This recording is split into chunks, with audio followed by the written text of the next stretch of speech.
Hello hello hello, एक बार फिर से मैं आप सभी के बीच ठोस अवस्था का वीडियो नंबर 5 लेकर हाजिर हूं।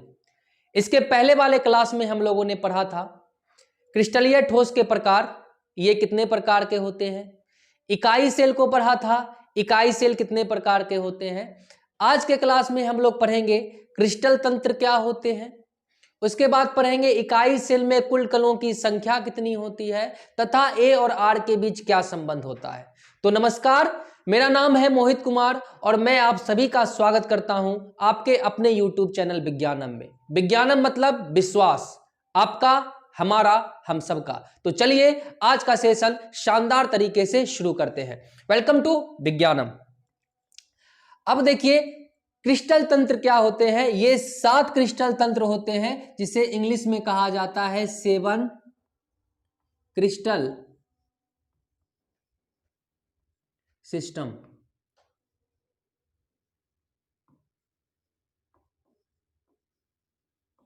सेवन क्रिस्टल सिस्टम जिसे शॉर्ट में कहा जाता है SCS। ठीक है, 7 क्रिस्टल सिस्टम जिसे शॉर्ट में कहते हैं SCS। यहां पर देखिए, आप जो क्रिस्टल जालक पढ़े होंगे उसमें मैंने आपको घन के बारे में बताया था। ये जो क्रिस्टल जालक है कुल 7 प्रकार के हो सकते हैं। सबसे पहला होता है यहां पर घनीय। घनीय में आपको हमने बताया था A बराबर B बराबर C और अल्फा बीटा गामा बराबर कितना डिग्री, 90 डिग्री। अब यहां पर देखिए, जो घनाकार इकाई सेल होगा वो केवल 3 प्रकार के ही इकाई सेल को दर्शा सकता है। कौन सा? सरल, पिंड तथा फलक।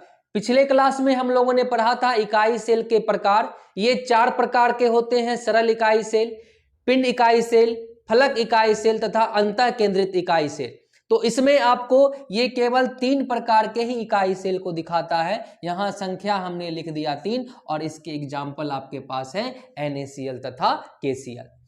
दूसरा है आपका द्विसमलंबाक्ष। इसका मतलब क्या होता है? द्विसमलंबाक्ष का मतलब दो लंबाई आपस में क्या होगी, बराबर होगी। यानी A बराबर क्या होगा, B, और C उसके बराबर नहीं होगा। लेकिन अल्फा बीटा गामा बराबर कितना डिग्री, 90 डिग्री। ये केवल 2 ही प्रकार के इकाई सेल को दर्शाता है। कौन सा? सरल और पिंड। तो यहां पर हमने लिख दिया 2 और ये आपके एग्जाम्पल हो गए टाइटेनियम ऑक्साइड और टिन ऑक्साइड। तीसरा है आपका विषम लंबाक्ष, मतलब कोई भी अक्ष आपका बराबर नहीं होगा। यानी A not equal to B not equal to C। Alpha beta gamma बराबर कितना डिग्री, 90 डिग्री। और ध्यान रखिएगा बच्चों, यहां पर विषम लंबाक्ष के बारे में पूछता है कि ऐसे कौन से आपके क्रिस्टल सिस्टम में पार्ट है जो चारों प्रकार के इकाई सेल को दिखाता है। तो याद रखिएगा, विषम लंबाक्ष जो चारों प्रकार के इकाई सेल को दिखाता है: सरल, पिंड, फलक और अंतः। इसके संख्या कितनी हो गई? 4 और आपके एग्जाम्पल हो गए KNO3 और BaSO4। नेक्स्ट है आपका एकंताक्ष। इसमें भी क्या है, A बराबर B बराबर C नहीं होगा। अल्फा और गामा कितना डिग्री, 90 डिग्री, और बीटा 90 डिग्री नहीं होगा। ये केवल 2 प्रकार के इकाई सेल को दर्शाता है, सरल और अंतः। यहां संख्या लिखा हुआ है 2 और आपके एग्जाम्पल हो गए NaSO4 sodium sulphate into 10H2O। Next है आपका त्रिंताक्ष, जिसे इंग्लिश में कहा जाता है ट्राइक्लिनिक। इसमें भी A बराबर B बराबर C नहीं होगा। अल्फा बराबर बीटा बराबर गामा 90 डिग्री नहीं होगा। ये केवल 1 प्रकार के इकाई सेल दर्शाता है, सरल। इसकी संख्या 1 और आपके साथ एग्जाम्पल हो गया K2Cr2O7 पोटासियम डाइक्रोमेट और कॉपर सल्फेट इंटू पेंटा H2O। ठीक है, नेक्स्ट है आपका षटकोणीय हेक्सागोनल। हेक्सागोनल में A बराबर B होगा लेकिन C इक्वल नहीं होगा। अल्फा बीटा 90 डिग्री और गामा कितना, 120 डिग्री। ये भी सरल एक ही प्रकार के इकाई सेल को दर्शाता है। यहाँ संख्या आपके एग्जाम्पल हो गए ग्रेफाइट, ZNO, जिंक ऑक्साइड और कैडमियम। नेक्स्ट है आपका त्रिसमताक्ष। इसका इंग्लिश होता है रोम्बोहेड्रल। इसके A बराबर B बराबर C होंगे। अल्फा बीटा गामा 90 डिग्री नहीं होंगे। यही 1 प्रकार के इकाई सेल को दर्शाता है, सरल, और इसके एग्जाम्पल हो गए कैल्शियम कार्बोनेट। तो इस प्रकार से कुल 7 क्रिस्टल तंत्र हैं। अब एक सवाल पूछता है आपको एग्जाम में, अगर आपसे क्रिस्टल तंत्र की संख्या पूछी जाएगी तो ये कितने प्रकार के? 7 प्रकार के। लेकिन यहां पर अगर आपको ब्रेविस जालक अगर पूछे हम जालक कितने होते हैं, जैसे घनाकार में कितने जालक केवल दिखाते हैं, 3 प्रकार के, सरल, पिंड और फलक, तो उसी प्रकार से कुल जालकों की संख्या कितनी होती है बच्चों, आपको याद रखना है, कुल जालकों की संख्या होती है 14। यहां पर आपका 3, 3 2 5, 5 4 9, 9 2 11, 12 13 और 14, यानी कुल ब्रेविस जालकों की संख्या कितनी होती है, 14। बिहार बोर्ड के एग्जाम में यह पूछा हुआ सवाल है कि ब्रेविस जालकों की संख्या कितनी होती है, 14। और क्रिस्टल तंत्र यानी 7 क्रिस्टल सिस्टम में कितने होते हैं, केवल 7, घनीय, द्विसमलंबाक्ष, विषमलंबाक्ष, एकंताक्ष, त्रिंताक्ष, षटकोणीय और त्रिसमताक्ष। इसके आपको कुछ डायग्राम हम दिखा देते हैं। देखिए सिंपल क्यूबिक में आपको आपके पास है ए बी सी क्या है, बराबर alpha beta gamma 90 degree. Tetragonal में आपको बता दिए हैं, ऑर्थोरोम्बिक बता दिया है, रोम्बोहेड्रल बता दिया है, मोनोक्लिनिक बता दिया है, ट्राइक्लिनिक बता दिया और हेक्सागोनल। सबका नाम आप इंग्लिश में यहां से देख सकते हैं। घनीय का क्यूबिक, द्विसमलंबाक्ष का टेट्राहेड्रल, विषमलंबाक्ष का ऑर्थोरोम्बिक, एकंताक्ष का मोनोक्लिनिक, त्रिंताक्ष का ट्राइक्लिनिक, षटकोणीय का हेक्सागोनल और त्रिसमताक्ष का रोम्बोहेड्रल। तो इस प्रकार से आप इसका इमेज भी देख सकते हैं। यहां पर जो बात लिखा हुआ है उसका मैंने केवल आपको इमेज दिखा दिया, ठीक है। तो इस प्रकार से हम लोग ने 7 क्रिस्टल तंत्र के बारे में पढ़ लिया। अब हम चलते हैं नेक्स्ट टॉपिक की तरफ, इकाई सेल में परमाणुओं की संख्या ज्ञात करना। नेक्स्ट टॉपिक क्या है, इकाई सेल में परमाणुओं की संख्या ज्ञात करना। इसके लिए हम कुछ बेसिक बातों से इन चीजों को जानेंगे। मान लेते हैं आपके पास एक डेली लाइफ का एग्जांपल लेते हैं हम लोग। मान लेते हैं आपके पास एक पिज्जा है, ठीक है। अगर एक पिज्जा है और खाने वाले व्यक्तियों की संख्या है 2, ठीक है, खाने वाले व्यक्तियों की संख्या है 2, तो पर व्यक्ति को कितना पिज्जा मिलेगा, इसको आधा मिलेगा और इसको भी कितना मिलेगा, आधा मिलेगा। यानी आधा टुकड़ा इस व्यक्ति को, आधा टुकड़ा इस व्यक्ति को। सेम पिज्जा है, अगर खाने वाले व्यक्तियों की संख्या 4 हो गई तो प्रत्येक व्यक्तियों को कितना टुकड़ा मिलेगा। अब मैं प्रत्येक व्यक्तियों की बात करूं, यहां से अब व्यक्तियों की संख्या हो गई 4, तो अब यहां से बताओ बच्चों प्रत्येक व्यक्तियों को कितना हिस्सा मिलेगा पिज्जा का। इसको मिलेगा 1/4, इसको भी मिलेगा 1/4, इसको भी मिलेगा 1/4 और इसको भी मिलेगा 1/4, ठीक है। तो इस प्रकार से आप व्यक्तियों की संख्या के आधार पर उस टुकड़े को बांट सकते हैं। एक पिज्जा, व्यक्तियों की संख्या 2, 1/2 इसको, 1/2 इसको। एक पिज्जा, व्यक्तियों की संख्या 4, 1/4 भाग इसको, 1/4 भाग इसको, 1/4 भाग इसको और 1/4 भाग इसको। तो इस प्रकार से हम पिज्जा को बांट सकते हैं, ठीक है। अब मैं इसको आपके टॉपिक से रिलेट करता हूं कि इकाई सेल में परमाणुओं की संख्या आप किस प्रकार से ज्ञात करेंगे, ठीक है। तो चलिए चलते हैं, इकाई सेल में परमाणुओं की संख्या आप किस प्रकार से ज्ञात करेंगे, ध्यान से समझते हैं। हमारा टॉपिक है इकाई सेल में परमाणुओं की संख्या ज्ञात करना।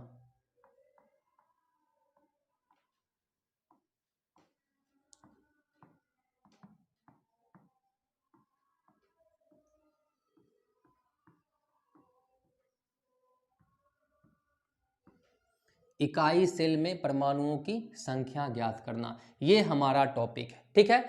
अब इसको समझते हैं। मैं आपके पास पहले कुछ डायग्राम बना देता हूं, फिर उस डायग्राम से हम चीजों को आसानी से समझ सकेंगे। अगर मैं एक आपके पास इस तरह का डायग्राम बना दूं, ध्यान से समझिएगा बच्चों। अगर मैं आपके पास एक डायग्राम इस प्रकार से बना दूं, ठीक है, एक डायग्राम मैं इस प्रकार का बना देता हूं।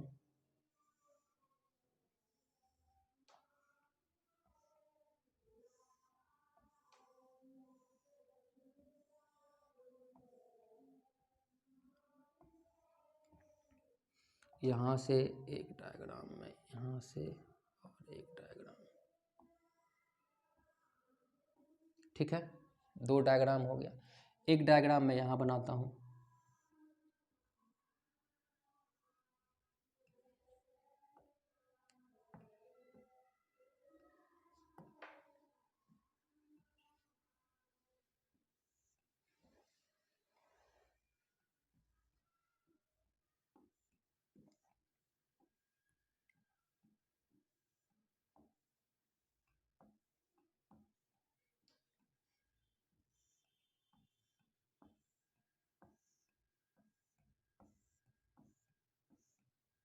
सन्नाटा।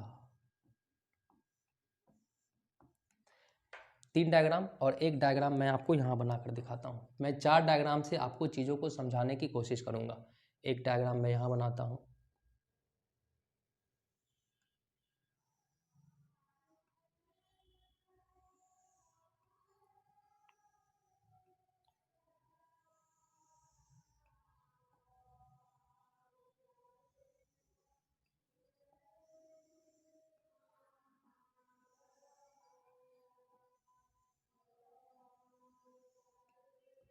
ये रहा आपका डायग्राम।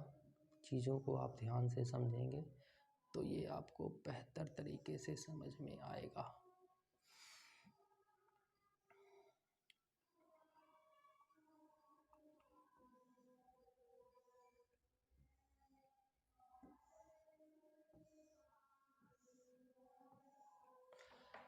अब मैं आपके पास 4 डायग्राम बनाकर रखा हूं। अब मैं यहाँ पर कणों को अलग अलग जगह व्यवस्थित करता हूँ, परमाणुओं को अलग अलग जगह व्यवस्थित करता हूँ। मैं एक परमाणु यहाँ लेता हूँ, एक परमाणु यहाँ बिल्कुल बीच में, इसमें एक परमाणु मैं यहाँ लेता हूँ, एक परमाणु मैं यहाँ लेता हूँ और एक परमाणु मैं यहाँ लेता हूँ। इसमें थोड़ा सा 1 मिनट बच गया है, यहाँ से एक परमाणु मिलाना है यहाँ से, तो एक परमाणु हम यहाँ रखते हैं। ठीक है, ठीक है। मैंने आपको 4 जगह परमाणुओं को एडजस्ट कर दिया। ये परमाणु बिल्कुल बीच में है, ये परमाणु फलक पर है, ये परमाणु कोर पर है और ये परमाणु क्या है, कोने पर है। कोर और कोना आप लोगों को समझ में आ रहा होगा। ये परमाणु कोने पर है, ये परमाणु कोर पर। कोर का मतलब क्या होता है, अगर मैं बात करूं तो यहाँ ये कोर हुआ, कोने का मतलब क्या हुआ, यहाँ पर ये कोना हुआ। ठीक है, तो यहाँ कोने पर है और ये क्या है, कोर पर है। ठीक है, अब चीजों को हम समझते हैं। परमाणुओं की संख्या आप किस प्रकार से ज्ञात करेंगे, इस चीजों को हम समझते हैं। अगर मैं इसकी बात करूं, इसमें परमाणुओं की संख्या अगर निकालना चाहूं तो इसमें परमाणु बिल्कुल क्या होंगे, बीच में होंगे। ये किसी परमाणु के साथ साझेदारी में नहीं होंगे, तो इसके परमाणुओं की संख्या कितनी हो जाएगी। मैं इसको एक कॉलम से समझाता हूं आपको। यहां पर मैं एक कॉलम बनाता हूं आपके लिए। यहां पर लिखता हूं कण का स्थान,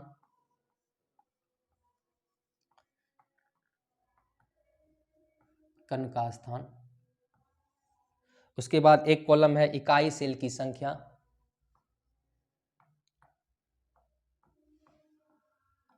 इकाई सेल की संख्या।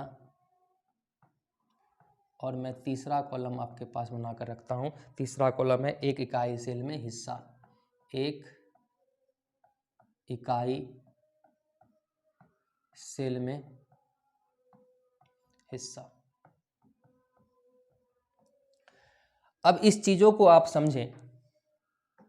अगर मैं इसकी बात करूं तो इसमें आपको बताना है कि इसमें आपको बताना है बच्चों कि कण का स्थान कहां है। कण का स्थान बताओ कहां है, इसमें कण का स्थान कहां होगा, बताइए बच्चों। इसमें कण का स्थान कहां है, केंद्र में। कहां होगा, केंद्र में। तो यहां पर लिखेंगे हम कण का स्थान केंद्र में।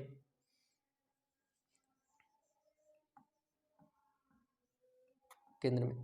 इकाई सेल की संख्या कितनी होगी, यानी इसमें कितना इकाई सेल है, इसमें इकाई सेल कितना है, 1।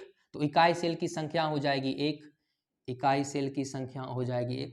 और एक इकाई सेल को कितना हिस्सा मिल रहा है, बताइए। एक इकाई सेल को इसका पूरा का पूरा हिस्सा मिल रहा है, तो इसमें इकाई सेल की संख्या हो जाएगी 1। तो इसमें इकाई सेल की संख्या हो जाएगी 1। इस प्रकार से अगर परमाणु केंद्र में है तो इकाई सेल की संख्या कितनी थी, 1। और एक इकाई सेल को कितना हिस्सा मिल रहा था, पूरा का पूरा 1 हिस्सा मिल रहा था। अब हम चलते हैं दूसरे तरफ। यहां से अगर मैं इसकी बात करूं तो इसमें आपको बताना है कि इकाई सेल कितने हैं। इसमें इकाई सेल आपको 2 दिख रहे होंगे, ठीक है, इकाई सेल 2 है। अब यहां से हम लिख देते हैं इकाई सेल आपको दिख रहे हैं। कण का स्थान कहां है, पहले ये बताइए। कण का स्थान है फलक पर। कण का स्थान कहां है, फलक पर। ये फलक होता है, कण का स्थान फलक पर है। इसमें कितने इकाई सेल भाग ले रहे हैं, इसमें 2 इकाई सेल भाग ले रहे हैं। तो इसमें इकाई सेल की संख्या कितनी हो जाएगी, 2। इकाई सेल की संख्या कितनी, 2। अब बताओ बच्चों, एक इकाई सेल को कितना हिस्सा मिलेगा। यानी अगर परमाणु यहाँ है तो आधा हिस्सा इसके पास होगा और आधा हिस्सा उसके पास, तो एक इकाई सेल को कितना हिस्सा मिल रहा है। अभी आप ध्यान रखिए, पिज्जा वाला हमने एग्जांपल दिया था कि अगर मैं इसको पिज्जा मान लूं और इसको व्यक्ति मान लूं, तो ये पिज्जा है तो एक व्यक्ति को आधा और दूसरे व्यक्ति को आधा। उसी तरह से ये परमाणु है, व्यक्तियों की संख्या कितनी 2, यानी इकाई सेल की संख्या कितनी 2, तो आधा इसको हिस्सा और आधा इसको हिस्सा, तो एक इकाई सेल को कितना हिस्सा मिलेगा 1/2 हिस्सा मिलेगा। अब मैं तीसरे इकाई सेल की बात करूं, तीसरे इकाई सेल में आप बताएंगे परमाणु कहां है, कोर पर। परमाणु कहां है, कोर पर है, ये आपका कोर हो गया, ठीक है, ये कोर पर परमाणु है, ये परमाणु आपका कोर पर है।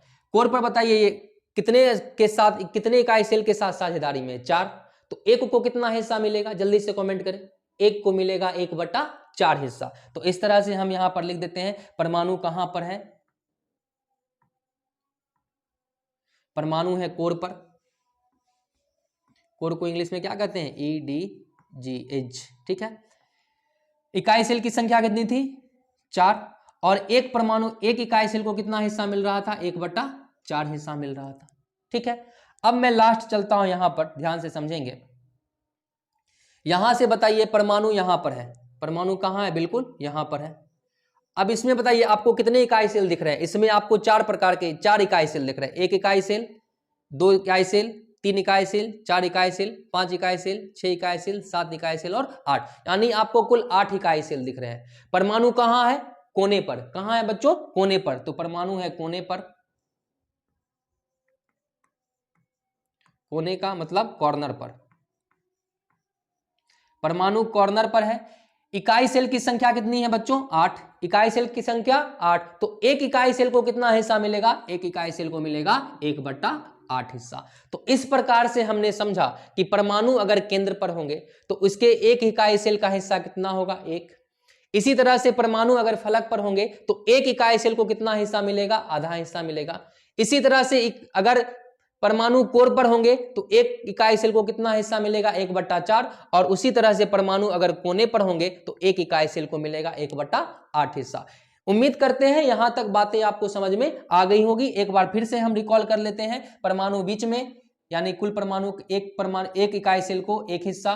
परमाणु फलक पर एक इकाई सेल को आधा हिस्सा, एक इकाई सेल को आधा हिस्सा।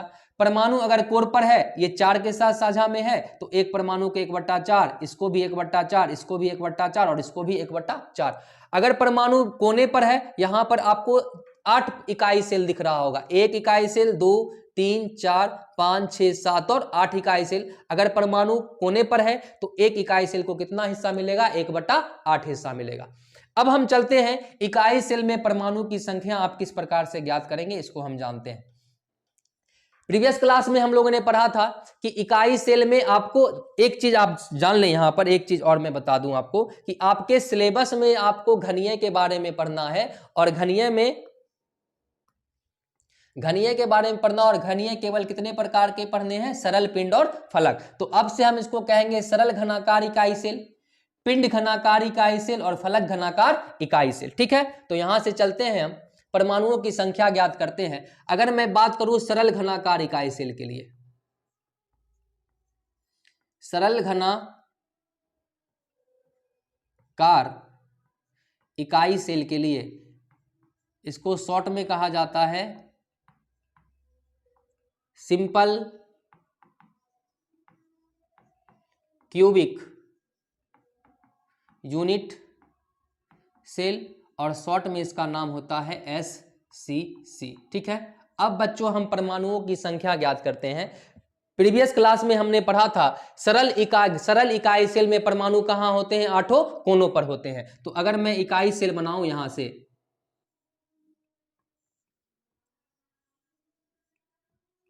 अगर मैं इकाई सेल बनाऊं तो परमाणु कहां होंगे, 8 कोनों पर।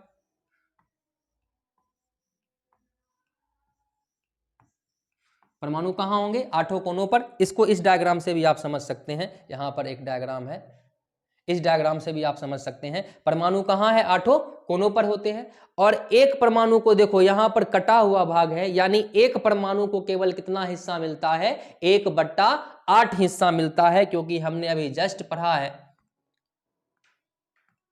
कि जब परमाणु 8 कोनों पर होगा, अगर परमाणु कोनों पर होता है तो एक कोने को कितना हिस्सा मिलता है, 1/8 हिस्सा मिलता है। आप इसे दो तरीके से समझ सकते हैं। अगर हम बात करें यहां पर कॉर्नर पर, तो यहां पर एक कॉर्नर को कितना हिस्सा मिल रहा है, 1/8।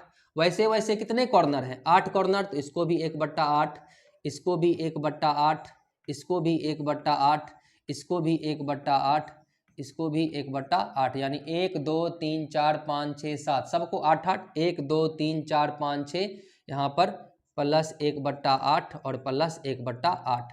एलसीएम लेंगे तो यहाँ आएगा 8, यानी 1 plus 1 plus 1 plus 1 plus 1 plus 1 plus 1 plus 1, 1 2 3 4 5 6 7 8, यानी 8/8 कट के कितना, 1। यानी अगर सरल इकाई सेल की बात करें तो कुल परमाणुओं की संख्या कितनी होती है, 1। सरल इकाई सेल में परमाणु कहाँ होते हैं, 8 कोनों पर, और एक कोने का केवल 1/8 हिस्सा ही होता है इसके पास। तो इस सब को जब 1/8 हिस्सा को जोड़ दिया गया तो यहां से कुल परमाणु की संख्या निकल के आई कितनी, 1। ठीक है, तो इस प्रकार से एससीसी यानी सिंपल क्यूबिक यूनिट सेल में कुल परमाणुओं की संख्या कितनी होती है, 1 होती है। अब मैं चलता हूं पिंड इकाई सेल में, पिंड घनाकार इकाई सेल में। हमारा दूसरा है पिंड घनाकार इकाई सेल में। पिंड घनाकार इकाई सेल में इसका इंग्लिश क्या होता है, body centered cubic unit cell, जिसको इंग्लिश में कहा जाता है बीसीसी। और बच्चों बताओ पिंड इकाई सेल में परमाणु कहाँ होता है, हम लोगों ने पढ़ा था पिंड इकाई सेल में परमाणु। देखो यहां पर अगर मैं बॉडी सेंटर की बात करूं तो पिंड इकाई सेल में परमाणु 8 कोनों के साथ एक कहां, बीच में। तो चलिए हम कुल परमाणु की संख्या निकालते हैं। परमाणु की संख्या आप किस प्रकार से निकालेंगे, मैं यहां बनाता हूं। परमाणु 8 कोनों पर होंगे, परमाणु 8 कोनों पर होंगे,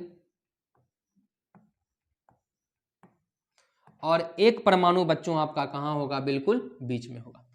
हमने पढ़ा था कि अगर परमाणु बीच में है तो इसको कुल कितना हिस्सा मिलेगा, 1 हिस्सा मिलेगा। ठीक है, मैं थोड़ा सा आपको एक चीज और बता दूं। मैंने एक बार 8/8 ऐसे करके निकाला, एक चीज आप ऐसे भी निकाल सकते हैं। यहां पर कुल कितने परमाणु हैं, 8।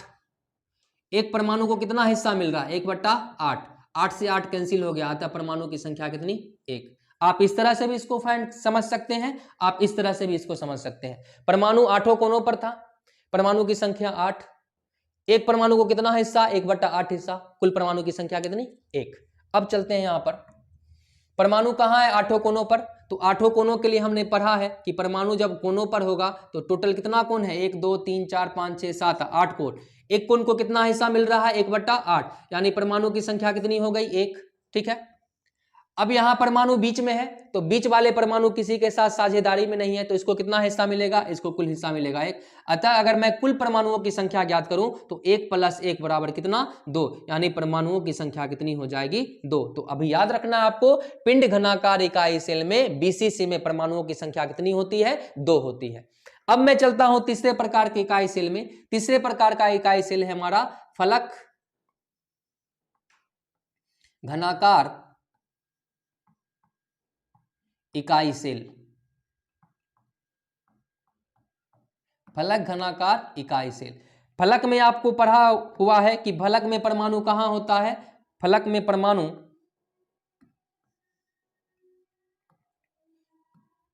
फलक में परमाणु 8 कोनों के साथ, फलक में परमाणु 8 कोनों के साथ 6 विपरीत फलक पर होता है। मैं आपको थोड़ा सा इस तरह से समझा दूं, 6 विपरीत फलकों पर होता है। तो यहां पर आपको देखेगा थोड़ा सा डायग्राम में आपको फलक को फील करा दूं, ये आपका एक ऊपर वाला फलक और ये आपका एक नीचे वाला फलक। ठीक है, कुल फलकों की संख्या कितनी होती है, कुल फलकों की संख्या होती है 6। परमाणु कहाँ होंगे, 8 कोनों पर। तो परमाणु हम 8 कोनों पर बना देते हैं। यहाँ परमाणु 8 कोनों पर 2 3 4 5 6 7 और 8। और 8 कोनों के साथ कहाँ होते हैं बच्चों, 8 कोनों के साथ होते हैं 6 फलक पर। तो एक यहाँ पर, 2, एक 3, एक 4, एक पीछे की तरफ 5 और एक आगे की तरफ, यानी कितना 6। हमने कहा था कि अगर परमाणु फलक पर होंगे तो एक परमाणु को कितना हिस्सा मिलेगा, 1/2। और कॉर्नर पर जब परमाणु होता है तो परमाणुओं की संख्या हमने पढ़ा कि 8 कॉर्नर है, तो 8 गुने 1/8, यानी परमाणुओं की संख्या कितनी, 1। और जब फलक पर होंगे परमाणु, जब फलक पर, यहां पर लिख देते हैं, जब फलक पर होगा तो फलक के लिए हमने पढ़ा है,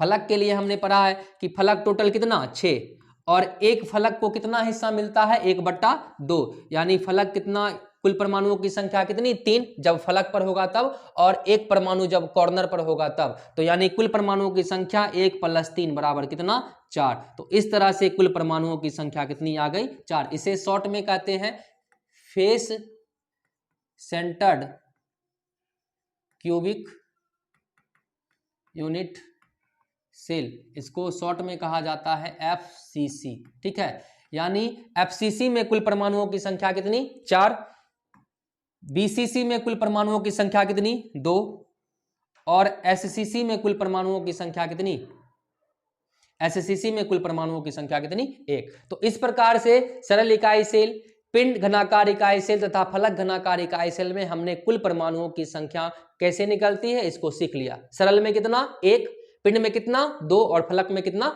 4। मैं एक आपको और भी एग्जांपल बता देता हूं, अंतः का भी आप देख लीजिएगा परमाणु की संख्या कितनी होती है। अंतः केंद्रित इकाई सेल के लिए भी मैं आपको बता देता हूं, इकाई cell, end centered unit cell,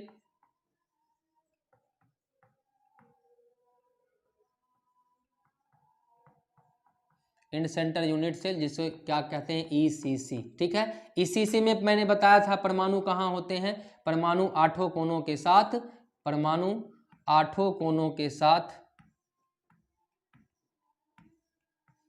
परमाणु 8 कोनों के साथ किन्हीं 2 विपरीत फलकों पर, किन्हीं 2 विपरीत फलकों पर, एक परमाणु यहां तो एक परमाणु यहां, ऐसे भी ले सकते हैं, एक परमाणु यहां तो एक परमाणु यहां, एक परमाणु पीछे की तरफ तो एक परमाणु आगे की तरफ। तो जब फलक पर है तो फलक पर कितना हिस्सा इसको मिलेगा, आधा, और इसको भी कितना मिलेगा, आधा। और कॉर्नर के लिए हम जानते हैं 8 गुने 1/8 बराबर परमाणु की संख्या 1 जब कॉर्नर पे होगा तब, और फलक कितना है, 2, और 1 को कितना हिस्सा मिलेगा, 1/2, यानी यहाँ कट के कितना, 1। तो यहां से 1 + 1 यानी कुल परमाणुओं की संख्या कितनी हो जाएगी, 2। तो अंतः केंद्रित इकाई सेल में परमाणु की संख्या कितनी हो जाएगी, 2। तो इस तरह से आप समझ सकते हैं चीजों को। आप इसको इस तरह से लिख सकते हैं कि सरल इकाई सेल में परमाणु 8 कोनों पर होता है, अतः इसके कुल परमाणुओं की संख्या कितनी, 1। इसमें लिख सकते हैं पिंड इकाई सेल में परमाणु 8 कोनों पर होता है तो परमाणु की संख्या 1, एक परमाणु बीच में होता है तो कुल परमाणु की संख्या 1, तो कुल परमाणुओं की संख्या कितनी, 2। इसमें लिख सकते हैं कि परमाणु जब 8 कॉर्नर पर होता है तो परमाणु की संख्या 1, जब 6 फलकों पर होता है तो परमाणु की संख्या कितनी, 3, तो कुल परमाणु की संख्या कितनी, 3 + 1 बराबर कितना, 4। और अंतः केंद्रित में लिख सकते हैं परमाणु 8 कोनों पर होता है तो परमाणु की संख्या 1, किन्हीं 2 विपरीत फलकों पर होता है तो कुल परमाणु की संख्या कितनी, 1, तो 1 + 1 कितना, 2। यानी इस प्रकार से आप परमाणुओं की संख्या ज्ञात कर लिए। अब हमारा जो नेक्स्ट टॉपिक होगा वो होगा ए तथा आर के बीच संबंध। उसको देख लेते हैं, ए तथा आर के बीच संबंध आप किस प्रकार से ज्ञात करेंगे। ध्यान से चीजों को समझिएगा। अगर मैं बात करूं, अब नेक्स्ट टॉपिक है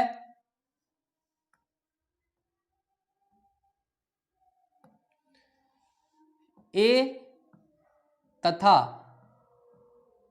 आर के बीच संबंध।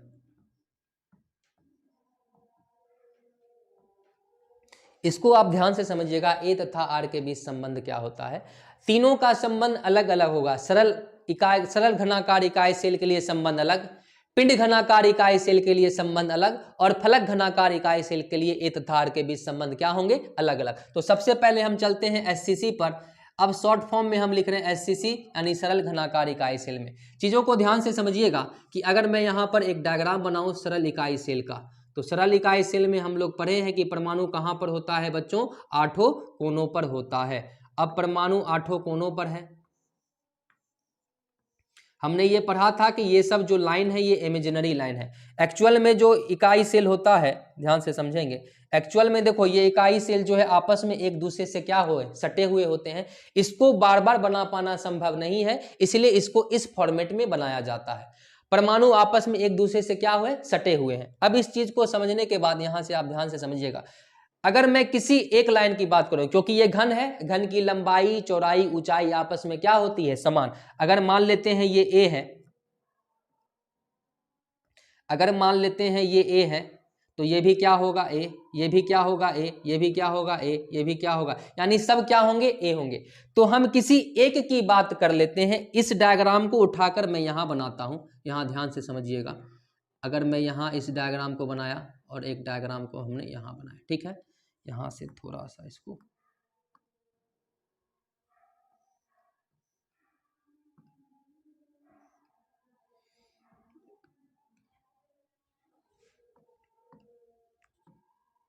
यहां से, अब मैं इस डायग्राम को समझता हूं। मैंने इस डायग्राम को उठाकर यहां बना दिया। अब मैं इसके और इसके बीच की दूरी को क्या माना है, हमने इसके और इसके बीच की दूरी माना है क्या, ए। तो यहां से यहां के बीच की दूरी क्या है, ए है, ठीक है। और अगर ये गोला है, तो गोला से यहां के बीच की दूरी को हम क्या कह सकते हैं, आर। ए क्या है, किनारे की लंबाई, ये क्या है आर, ए क्या है, किनारे की लंबाई, और आर क्या है, त्रिज्या। आर क्या होता है, त्रिज्या। तो यहां से अगर मैं बात करूं, तो यहां से ये क्या है, ये है आपका आर, और ये भी आपका क्या है, आर। यानी टोटल कितना आर है, 2 आर। और ये आर भी देखो इसी लाइन की बात कर रहा है यहां से यहां, और ये आर भी इसी लाइन की बात कर रहा है यहां से यहां, और ए भी देखो ये टोटल इसी लाइन की बात कर रहा है। तो क्या दोनों लंबाई आपस में बराबर है, तो हम ऐसा लिख सकते हैं ए बराबर 2r, यानी दोनों लेंथ आपस में बराबर है। अगर मैं ये आर और ये आर को जोड़ दूं, तो वह किसके इक्वल हो जाएगा, इसके ए के। तो यहां से आर बराबर क्या हो जाएगा, a बट्टा 2। तो इस प्रकार से आपका जो फॉर्मूला संबंध निकल के आया ए तथा आर के बीच, किसके लिए, सरल इकाई सेल के लिए, क्या निकल के आया, आर बराबर a बट्टा 2 निकल के आया। ठीक है, आप इसको लिख सकते हैं इस तरह से, किनारे की लंबाई माना कि किनारे की लंबाई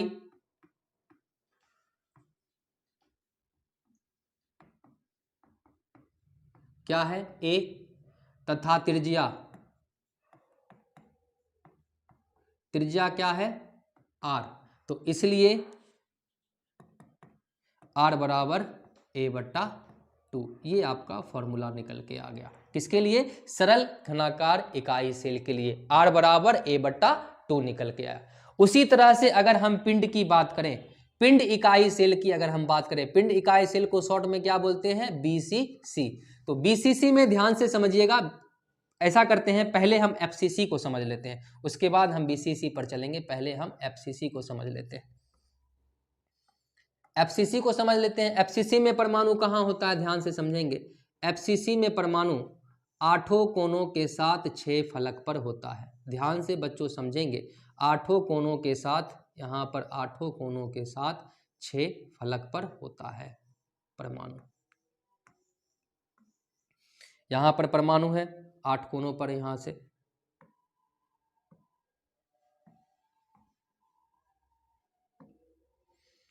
यहाँ पर 2 3 4, एक पीछे की तरफ और एक आगे की तरफ। अब मैं किसी एक फलक को उठाकर आपको समझाने की कोशिश करता हूं। अगर मैं यहां से एक फलक को उठाऊं,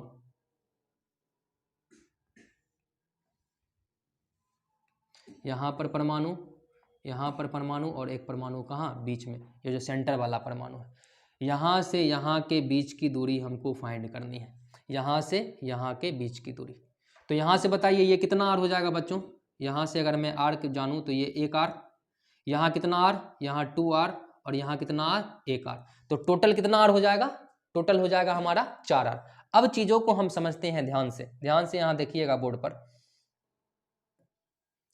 अगर मैं इसकी बात करूं, यहाँ से अगर मैं इसकी बात करूं, तो यहाँ पर आपको एक त्रिभुज दिखाई पड़ रहा होगा, ठीक है। अगर मैं इसको मान लूं ए, इसको मान लूं बी, और इसको मान लूं सी, तो यहाँ आपको एक समकोण त्रिभुज दिख रहा होगा। समकोण त्रिभुज में एक फॉर्मूला आप लोग पढ़े होंगे, समकोण त्रिभुज में एक फॉर्मूला हम लोग पढ़े हैं, कर्ण का स्क्वायर बराबर लंब का स्क्वायर प्लस आधार का स्क्वायर। यानी एक फॉर्मूला हम लोग पढ़े हैं, कर्ण का स्क्वायर बराबर लंब का स्क्वायर प्लस आधार का स्क्वायर। यहाँ से अगर कर्ण निकालना चाहें तो कर्ण बराबर क्या हो जाएगा, रूट अंडर लंब का स्क्वायर प्लस आधार का स्क्वायर। ये फॉर्मूला हम लोग पढ़ चुके हैं, ठीक है।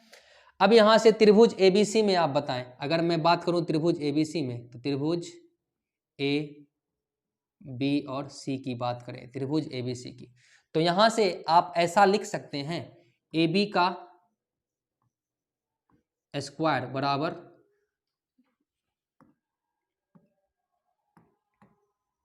ए बी का स्क्वायर बराबर ए सी का स्क्वायर, ए सी का स्क्वायर प्लस बी सी का स्क्वायर।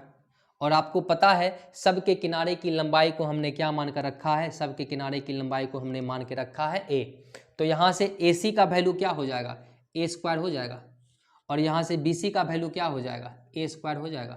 तो यहाँ से ए बी बराबर क्या हो जाएगा, रूट अंडर ए स्क्वायर प्लस ए स्क्वायर। तो यहाँ से ए बी बराबर हो जाएगा रूट अंडर 2a का स्क्वायर। जब इसको सॉल्व करेंगे तो ऐसा इसको लिख सकते हैं, यहाँ पर हम ध्यान से समझिएगा, रूट 2a स्क्वायर को हम ऐसा लिख सकते हैं, रूट 2 और रूट ए स्क्वायर, स्क्वायर से रूट कैंसिल हो जाएगा, यानी आपका जो बचेगा ए रूट 2। तो यहाँ से हमारा जो आएगा, ध्यान से समझेंगे, इसको यहाँ सॉल्व करते हैं, यहाँ से जो हमारा वैल्यू आएगा ए बी बराबर क्या आएगा, ए रूट 2, ठीक है। और ध्यान दीजिए बच्चों, हमने अभी जस्ट पढ़ा ए बी के वैल्यू को हमने 4r मान कर रखा था, क्योंकि एक r यहाँ, एक r यहाँ और 2r यहाँ, यानी कुल कितना r, 4r। तो ए बी का वैल्यू हम लिख सकते हैं 4r बराबर ए रूट 2। तो यहाँ से r बराबर क्या हो जाएगा, ए रूट 2/4। तो इस प्रकार से हमारा जो फॉर्मूला ए तथा आर के बीच संबंध निकल के आया, आर बराबर ए रूट 2/4 निकल के आया। तो इस तरह से एफसीसी के लिए ए तथा आर के बीच संबंध आर बराबर ए रूट 2/4 आप लिखेंगे किस तरह से, ए क्या है, जिस तरह से यहाँ पर हमने लिखा था, इसको लिखने के लिए आप इसी तरह से लिखेंगे कि माना कि किनारे की लंबाई क्या ए और त्रिज्या क्या होगी आर, और आर के बाद लिखने के बाद आपको पूरा यहाँ से यहाँ तक लिख देना है, यहाँ से प्रूफ करेंगे और यहाँ से यहाँ तक सॉल्व कर देना है, ठीक है। उम्मीद करते हैं यहाँ तक चीजें आपको समझ में आ गई होगी। अब लास्ट चलते हैं बीसीसी का।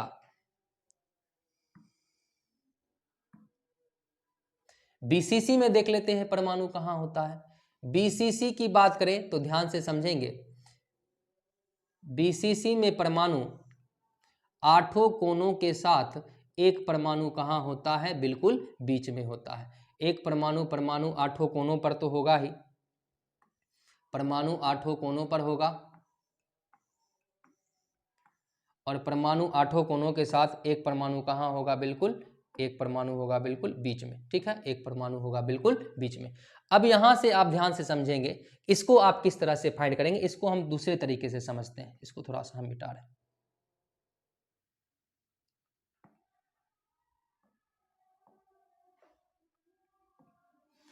अगर मैं बीसीसी की बात करूं तो मैं एक डायग्राम बनाता हूं, इस तरह से ध्यान से समझेंगे।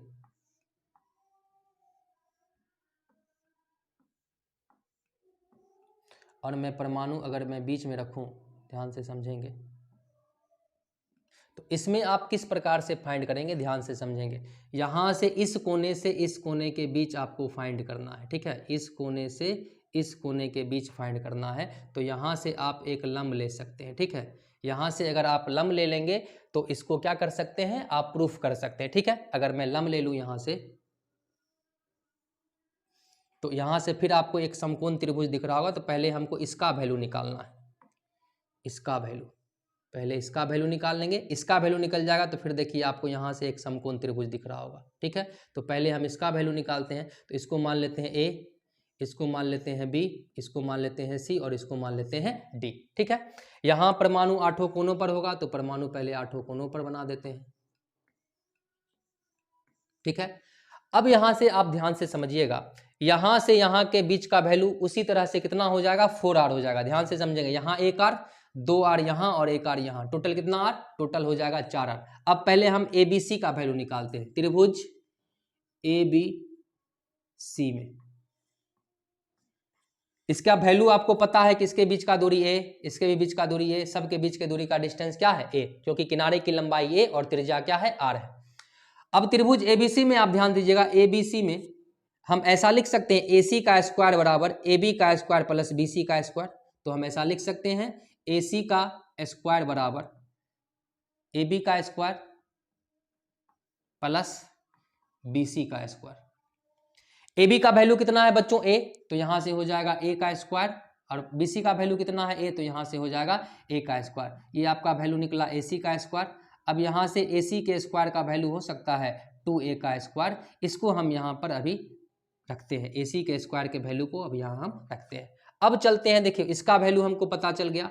अब समकोण त्रिभुज इसका लेते हैं, ध्यान से समझेंगे। अब ये समकोण त्रिभुज, ये यहां से ये और इस त्रिभुज की बात करते हैं। इस त्रिभुज का नाम क्या है, त्रिभुज AC और D। तो यहां से त्रिभुज ACD की बात कर लेते हैं। त्रिभुज ACD में तो यहां से बच्चों बताओ, ऐसा लिख सकते हैं AD का स्क्वायर बराबर AC का स्क्वायर प्लस CD का स्क्वायर।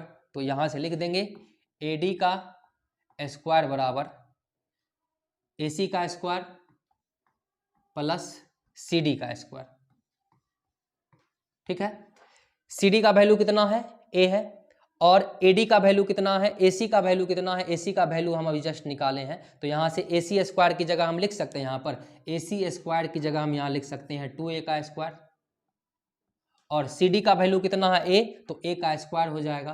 तो यहाँ से आपका AD के स्क्वायर का वैल्यू हो गया आपका 2a का स्क्वायर प्लस a स्क्वायर, यानी AD बराबर हो जाएगा √3a का स्क्वायर। इसको भी आप उसी तरह से लिख सकते हैं, √3 और a स्क्वायर का रूट, स्क्वायर से रूट कट जाएगा। यहाँ से इस तरह से मैं यहाँ बता देता हूँ, जैसे इसको यहाँ से √3 इंटू √a का स्क्वायर लिख सकते हैं। इसको स्क्वायर से रूट कैंसिल हो जाएगा, तो यहाँ से क्या बचेगा a√3। तो यहाँ से AD बराबर a√3।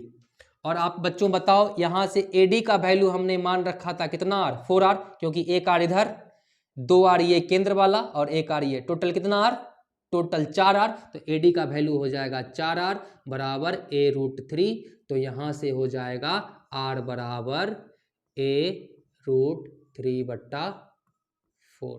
तो इस तरह से आपका फॉर्मूला निकल गया, r बराबर a√3/4 निकल गया, ठीक है। तो इस प्रकार आज के क्लास में हम लोगों ने देखा क्रिस्टल तंत्र कितने प्रकार के, 7 प्रकार के।